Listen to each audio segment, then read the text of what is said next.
Hello friends, आपके साथ share कर रही हूँ एक बहुत ही इम्पॉर्टेंट वीडियो। दोस्तों, जीएसटी में एक इम्पॉर्टेंट रिलीफ दिया गया है जिसके बारे में हम इस वीडियो में डिस्कस करेंगे। उसी के साथ 1 अक्टूबर से कुछ इम्पॉर्टेंट चेंजेस हुए हैं जिनके बारे में भी हम इस वीडियो में डिस्कस करने वाले हैं।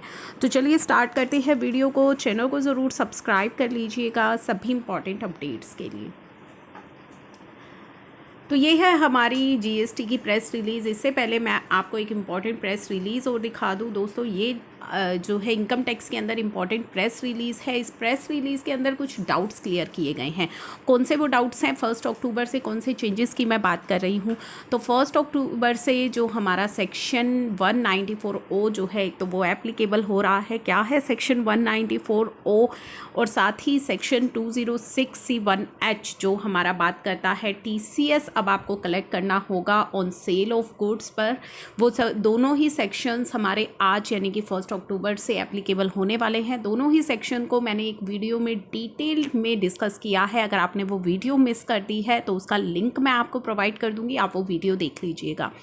इस प्रेस रिलीज़ के अंदर कुछ डाउट्स थे, उन सेक्शंस की एप्लीकेबिलिटी में कुछ डाउट्स आ रहे थे, कुछ क्वेश्चंस थे सभी के, तो वो क्लियर किए गए हैं। हालांकि एक सर्कुलर भी आया है, जिस सर्कुलर में वो डाउट्स क्लियर किए गए हैं वो सर्कुलर भी मैंने डिटेल में डिस्कस किया है, उसका भी लिंक मैं आपको प्रोवाइड करा दूंगी। सेम ही वो प्रेस रिलीज़ के अंदर चीज़ें हैं जो क्लियर की गई हैं, जो सर्कुलर के अंदर भी क्लियर की गई हैं। तो ये अभी मैं आपके साथ डिस्कस नहीं कर रही हूँ। अगर आपको चाहिए कि मैं ये प्रेस रिलीज़ भी आपके साथ डिस्कस करूँ, हालाँकि इससे रिलेटेड एक सर्कुलर भी आया है जिसमें सारी चीज़ें क्लैरिफाई की गई हैं और उस सर्कुलर की वीडियो मैंने अपलोड की थी, तो उसका लिंक जैसा कि मैंने आपको कहा है कि मैं आपको डिस्क्रिप्शन बॉक्स में प्रोवाइड करवा दूंगी, आप वहाँ से वो देख लीजिएगा।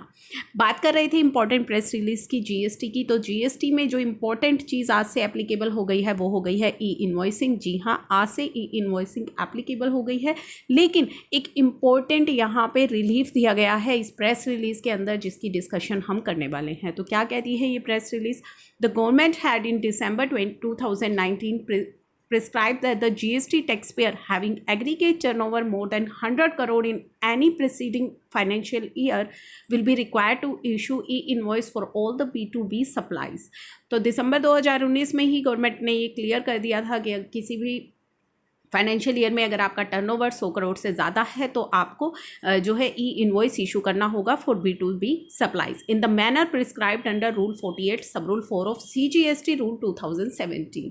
तो कैसे आपको करना होगा? वो मैनर प्रिस्क्राइब किए गए हैं आपको रूल 48 सब रूल 4 के अंदर विद इफेक्ट फ्रॉम 1 अप्रैल 2020। तो 1 अप्रैल से ये इम्प्लीमेंट होने वाला था। Further it was also mandated that rule 48(5) of CGST rule 2017 that B2B invoice और export invoice issued by such taxpayer in any other manner shall not be treated as invoice.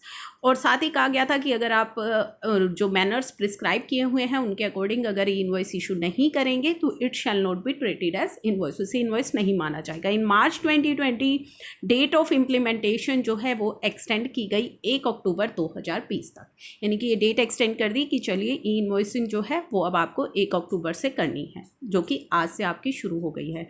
Keeping in view the hardship faced by the taxpayer due to COVID-19 lockdown in July 2020, it was further prescribed that taxpayer having aggregate turnover of 500 crore and above only will be required to issue e-invoice with effect from 1 October 2020। जुलाई के अंदर फिर से change किए गए। क्या change किए गए कि 100 करोड़ की लिमिट को बढ़ा करके 500 करोड़ कर दिया गया कि अगर 500 करोड़ आपका टर्नओवर है किसी प्रीसीडिंग फाइनेंशियल ईयर में या उससे ज़्यादा है तभी आपको इनवॉइस इशू करना है। It has been reported that even after more than 9 months of the first notification in this regard some of the taxpayer having aggregate turnover of ₹500 crore and above are still not ready. 9 months हो चुके हैं इन notifications को कि ई invoicing जो है वो लागू होने वाली है। स्टिल जिन टैक्सपेयर्स का टर्नओवर 500 करोड़ से ज़्यादा है वो अभी रेडी नहीं है ई इनवॉइसिंग के लिए। Accordingly as a last chance, यानी कि एक वन टाइम रिलैक्सेशन ये दिया जा रहा है, लास्ट चांस दिया जा रहा है in the initial phase of implementation of E invoice. जो इनिशियल फेस ये आया है इम्प्लीमेंटेशन का अभी, क्योंकि स्टार्टिंग है तो आपको थोड़ी सी रिलैक्सेशन यहाँ पे दी जा रही है। क्या रिलैक्सेशन दी जा रही है? It has been decided that invoice issued by such taxpayer during October 2020 without following the manner prescribed under Rule 48(4) shall deem to be valid। तो अगर आप अक्टूबर के महीने में जो भी ई इनवॉइस बनाते हैं और वो अगर आपकी रूल 48 सब रूल 4 के हिसाब से नहीं है तो भी वो वैलिड माना जाएगा। यानी कि आज से इनवॉइसिंग एप्लीकेबल हो गई है। अब आप जो भी इनवॉइस बना रहे हैं और अगर वो रूल्स के अकॉर्डिंग वैलिड नहीं है, रूल्स के अकॉर्डिंग नहीं बना है तो भी वो वैलिड माना जाएगा। And penalty leviable under section 122 of the CGST Act for such non-adherence to the provisions shall stand waived if the IRN of such invoice is obtained from the IRP portal within 30 days of the invoice। और उस पर कोई penalty भी नहीं लगाई जाएगी। अगर जो पेनल्टी है, अगर आप प्रोविजंस फॉलो नहीं कर रहे हैं अभी अक्टूबर के महीने में, तो वो पेनल्टी जो है आप पर नहीं लगाई जाएगी अगर आप उसका IRN नंबर IRP पोर्टल से 30 दिन के अंदर अंदर जो है ले लेते हैं। Is obtain from IR with in 30 days of invoice. तो 30 अक्टूबर तक के लिए 30 नवंबर तक के लिए आपको ये रिलैक्सेशन दी गई है। ये जो रिलैक्सेशन है वो आपको दी गई है। The same is illustrated with example. ये एग्जाम्पल में आपको क्लियर होगा कि कब तक की ये रिलैक्सेशन जो है आपको दी गई है। In case of registered person issued invoice dated 3 अक्टूबर 2020। अगर आप 30 दिन की जो रिलैक्सेशन है वो आपको दी गई है, तो उसको इन्होंने एग्जाम्पल से भी क्लियर किया है कि 30 दिन किस तरीके से।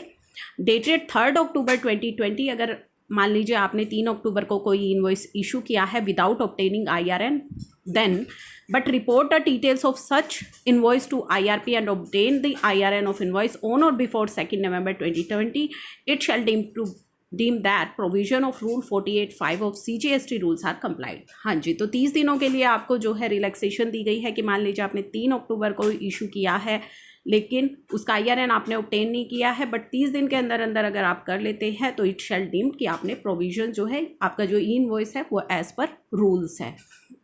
तो ये 30 दिन की रिलैक्सेशन, वन टाइम रिलैक्सेशन अभी आपको इनिशियल स्टेज पर दी गई है।